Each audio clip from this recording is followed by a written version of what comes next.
परमेश्वर के वचन को पढ़ेंगे।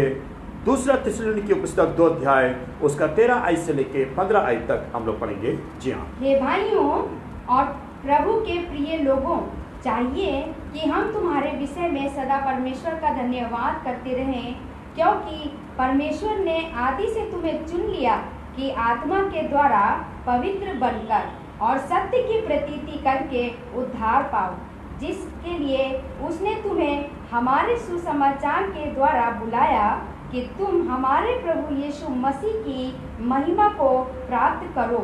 इसलिए हे भाइयों, स्थिर रहो और जो जो बातें तुमने चाहे वचन या पत्री के द्वारा हमसे सीखी हैं, उन्हें थामे रहो। क्या कहता है? हे भाइयों, क्या रहो? स्थिर रहो, है ना? स्थिर रहना मतलब पकड़े रखना, है ना?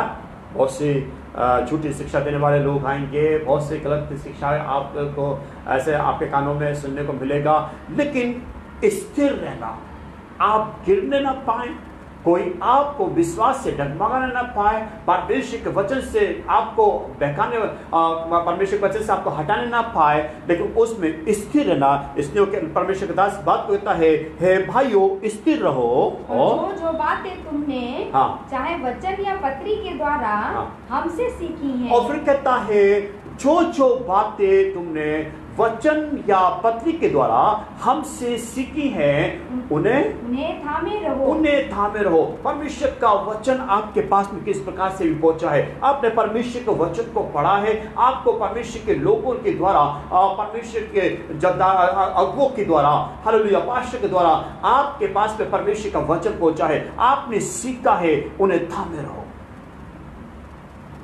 जो आपके अगुवों ने आपको सिखाया है, उन्हें थामे रहो। पौलुस थिस्सलुनीकी की कलीसिया के विषय में इस बात को बता रहा है, जो तुमने सीखा है वचन के द्वारा, पत्र के द्वारा, जो कुछ हमसे सीखा है, उन्हें थामे रहो। हालेलुया। और आज यही हमें चाहिए, हम परमेश्वर के वचन के अनुसार चलने पाए, ताकि कोई भी हमें डगमगाने ना पाए, कोई भी हमें परमेश्वर के वचन से बहकाने ना पाए, लेकिन परमेश्वर के वचन में स्थिर रहने पाए, और जब तक यीशु ना आए हम उसको अपने जीवन में अपनाएं और उसके अनुसार चलने पाए। दूसरा थिस्सलुनीकी वहीं पे ही जब हम पढ़ते हैं, इसका 2 अध्याय का और 4 आयत से 12 आयत तक।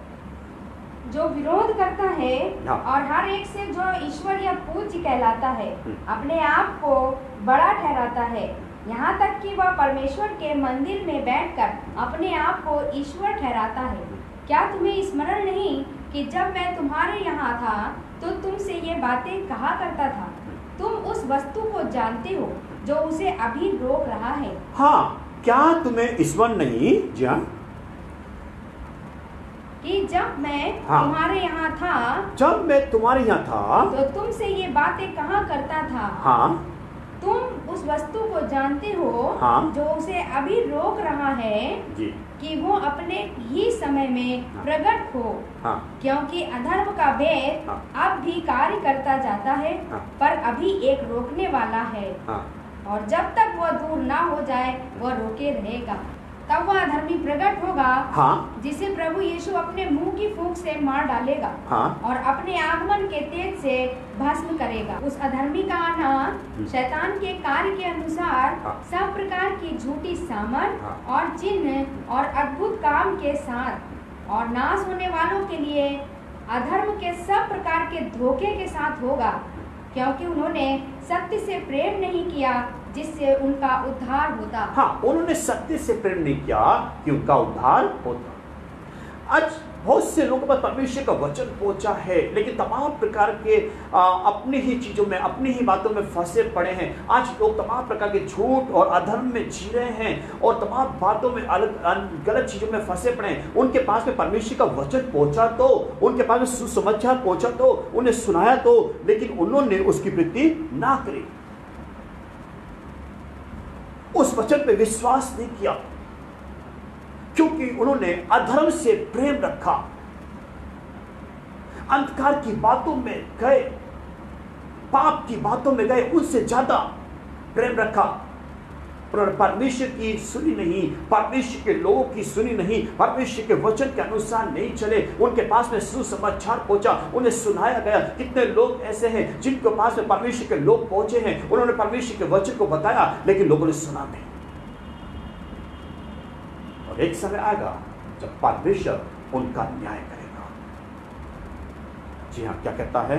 इसी कारण परमेश्वर उनमें एक भटका देने वाली सामर्थ को भेजेगा। हाँ, इसी कारण परमेश्वर उनमें एक भटका देने वाली सामर्थ को भेजेगा कि वे झूठ की प्रतीति करें, कि वो झूठ की प्रतीति करें, ताकि जितने लोग सत्य की प्रतीति नहीं करते, हाँ, वरन अधर्म से प्रसन्न होते हैं, हाँ, वे सब दंड पाएं। हाँ, जो सत्य की प्रतीति नहीं करते और जो अधर्म से प्रसन्न होते हैं वो दंड पाएं।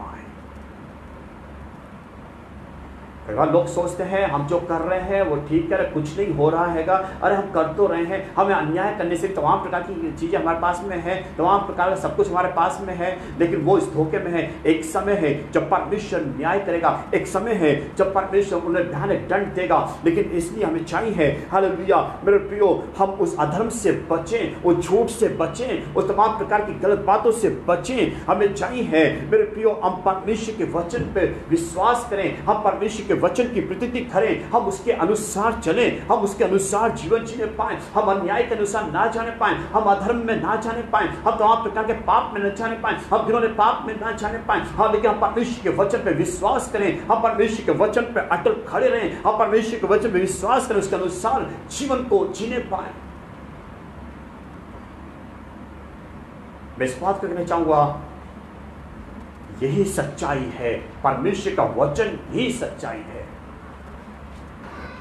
लूका की पुस्तक 21 अध्याय 36 आयत। इसलिए जाते रहो, हाँ, और हर समय प्रार्थना करते रहो, हाँ, कि तुम इन सब आने वाली घटनाओं से बचने, हाँ, और मनुष्य के पुत्र के सामने खड़े होने के योग्य बनो। एक ही काम को करना है, हमें तैयार रहना, हमें प्रार्थना करते रहना, हमें आत्मा में तैयार रहना, हमें जागते रहना। हालेलुया, कि उन सारी बातों से बच सकें, पाप से दूर रहने पाए।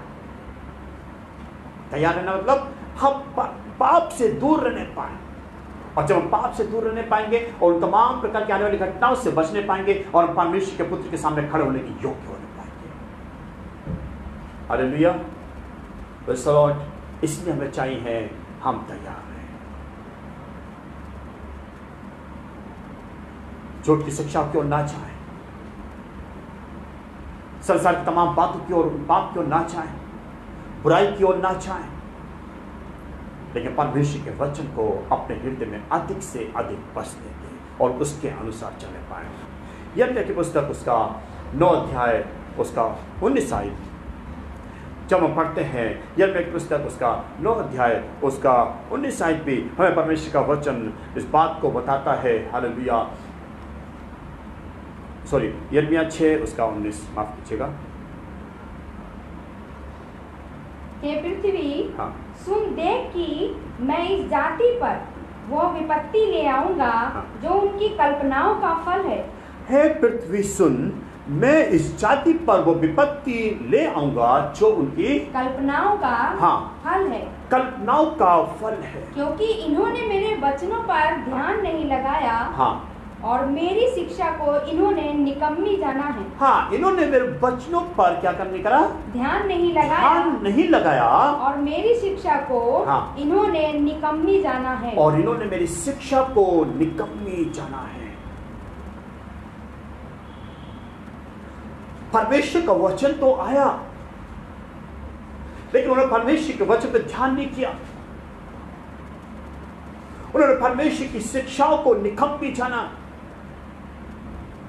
और आज यही तमाम ऐसे लोग संसार में हैं जिन्होंने सच में परमेश्वर की बातों को निकम्मा जाना। जब हम पढ़ते हैं यिर्मयाह की पुस्तक 35 उसका 15 आयत, मैं तुम्हारे पास अपने सारे दास नबियों को बड़ा यत्न करके ये कहने को भेजता आया हूँ, अपनी बुरी चाल से फिरो और अपने काम सुधारो, और दूसरे देवताओं के पीछे जाकर उनकी उपासना मत करो।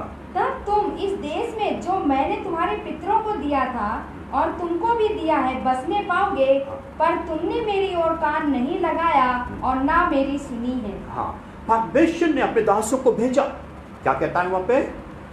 मैं तुम्हारे पास अपने सारे दास नबियों को, मैंने तुम्हारे पास अपने सारे दास और नबियों को बड़ा यत्न करके ये कहने को भेजता आया हूँ, अपनी बुरी चाल से फिरो। हाँ, वो कहता है अपनी बुरी चाल से फिरो। मैंने अपने दासों को भेजा है, अपने लोगों को भेजा है, अपने नबियों को भेजा है, ये कहने के लिए कि अपनी बुरी चाल से फिरो। अगर परमेश्वर का वचन आता है, लोग हमारे पास में आते हैं, परमेश्वर का वचन हम सिखाता है, हालेलुया, लेकिन उन्होंने क्या करा? परमेश्वर के वचन पे ध्यान नहीं दिया। मेरे प्रियो, मैं इस बात को लिए कहना चाहूंगा